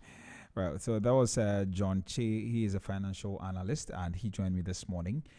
We spoke about producer price inflation, and he says that yes, Ghanaians should just be alert. We shouldn't be too worried about the numbers we are seeing because, if you look at it month on month, there's a decline. But if you look at it year on year, then we can see the uptick, which is not something that we should be too worried about. All right. So that is all that we have for you this morning. we wrap up now and we come back again tomorrow at exactly 6:15 a.m. We bring you some more interesting conversations right here on the Business Breakfast on Zed. Thank you so much for listening to today's conversation, and thanks for listening to the entire show right from 6:15 till now. And thanks to John Che for joining us also to share his thoughts with us. I'll see you tomorrow. Please take care of yourself, and when you think Ghana, think Zed. My name is Trebi Hammond. Up next is A Brighter Side with Jeremy Okorie Amwako. Until then, stay safe. Bye-bye.